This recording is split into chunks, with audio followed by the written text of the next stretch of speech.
Well, Texas, we have 17 constitutional amendment propositions on the ballot for Tuesday. So let's talk about all 17. It's going to totally affect you directly. It will make life much harder if some of these things pass. So please, take a look here and kind of see how to progressively vote. I'm going to put that on the screen. This is what you got to do. Or you can vote no on all of them. Originally, I went to an unbiased source, getting the pros and the cons of every single proposition. But at the end of it, I was a little confused because I voted yes for all of them. But then when I did my liberal research and realized that liberals were telling people to vote no for everything, you should have seen the instant gratification. Now, I still want to do more research, but as of right now, I want to vote for every single proposition on the ballot for Tuesday. Most of it is either tax exempt or a tax break, and I believe in both. But my problem with Democrats is that they'll say the thing about the inheritance tax ban, that's only for the rich. You see, poor people usually don't talk about estate planning for whatever reason, even though we should. Without having legal plans in place, the people that you have as your family may be left out of your estate, may be left out because they are not specifically named. So Proposition 1 is to fund trades. I absolutely agree. I'm voting yes. Number 2 is to ban capital gains tax. Liberals will tell you that this is just a tax cut for the rich. No, it's not. I'm voting yes. Number 3 is bail reform.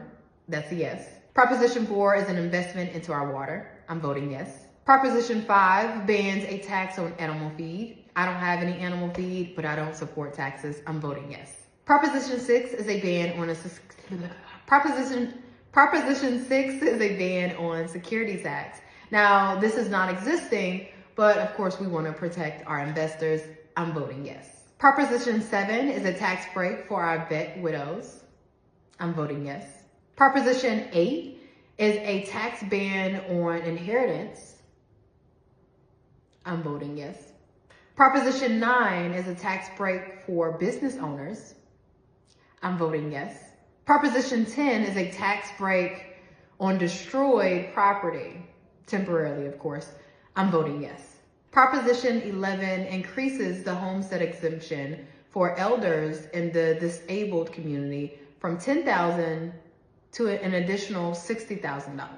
I'm voting yes. Proposition 12 redirects or changes who appoints the Judicial Conduct Commission. The changes consist of 2 additional seats being appointed by our Governor Abbott, and of course the state bar sitting back in these decisions. I'm voting yes. Proposition 13 raises the homestead exemption for all from $100,000 to $140,000. I'm voting yes. Proposition 14 is for dementia research. I'm voting yes. Proposition 15 affirms parental rights. I'm voting yes. Proposition 16 lists a 4th reason why one would be ineligible to vote in the state of Texas: a lack of citizenship. Absolutely. After catching 2,000 illegals on the voter rolls, I think we need to make it more apparent. I'm voting yes. Proposition 17, the last one on the ballot, introduces a property tax exemption for border counties. I'm voting yes. Those were all 17 of the constitutional amendment propositions on your ballot come Tuesday, Election Day. But there were a couple things that I wish were on the ballot that weren't. Number 1, we need to abolish all property taxes. Number 2, it is time that we take a stand against Islam.